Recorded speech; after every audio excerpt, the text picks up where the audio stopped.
పూర్వం ఒక మారుమూల గ్రామంలో ఒక స్త్రీకి 5 కోడళ్ళు ఉండేవారట. ఆ 5 కోడళ్లలో చిన్నదైన కోడలే పోలమ్మ లేదా పోలి. చిన్నప్పటి నుండి కూడా పోలమ్మకి దైవభక్తి ఎక్కువ. పువ్వులు కోయటం, పూజలు చేయటంతో ఆమెకు కాలం గడిచిపోయేది. పెళ్లి జరిగేంత వరకు దైవంతో ఆమె ఏర్పరచుకున్న అనుబంధానికి ఎలాంటి ఆటంకం కలగలేదు. కానీ పెళ్లి అయిన తర్వాత ఆమె ఆనందానికి గండిపడింది.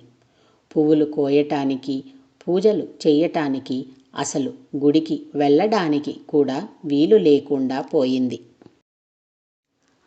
అందుకు కారణం ఆమె అత్తగారు. సాధారణంగా ఇంటి కోడలికి దైవభక్తి ఎక్కువగా ఉంటే ఎవరైనా మెచ్చుకుంటారు. కానీ పోలి విషయంలో అది తారుమారయ్యింది.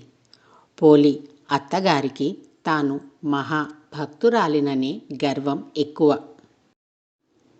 దానికి తోడు ఆవిడ ఇరుగు పొరుగు వారు కూడా ఆవిడ వెనుక చేరి భజన చేయటం వలన ఆమెలో మరింత అహంకారం పెరిగింది.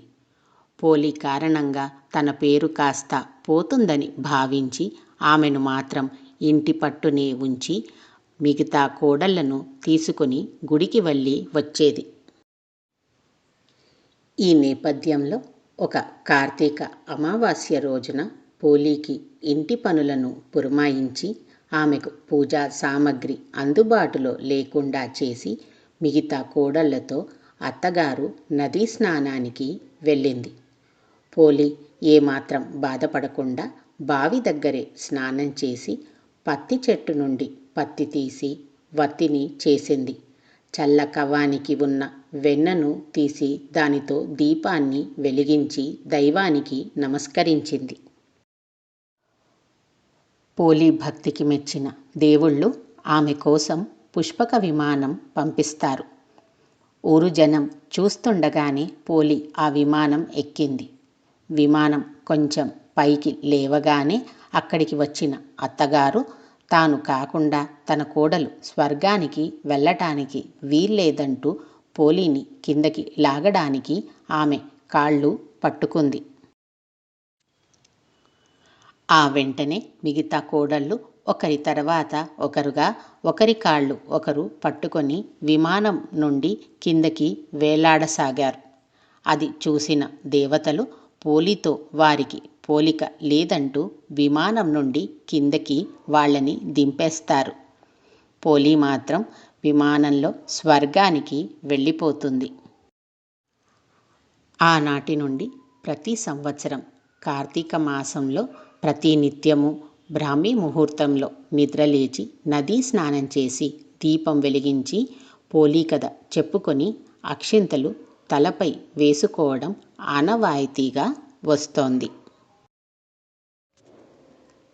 తెలుగింటి వారు ఇటు పోలిని అటు దీపాన్ని కూడా శ్రీ మహాలక్ష్మి రూపంగా భావిస్తారు.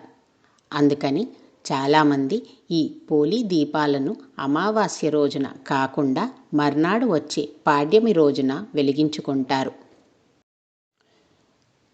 ఈ నగర జీవితంలో మనకు దగ్గరలో చెరువులు, నదులు అందుబాటులో ఉండే అవకాశం లేదు కాబట్టి టబ్బులలో ఈ దీపాలను వదిలేలా ఆచారం రూపాంతరం చెందింది. కార్తీక మాసంలో ఏ రోజు దీపాన్ని వెలిగించలేకపోయినా కూడా ఈ రోజున 30 ఒత్తులను వెలిగించి నీటిలో వదిలితే మాసమంతా దీపారాధన చేసిన పుణ్యం వస్తుందని పెద్దలు చెబుతారు.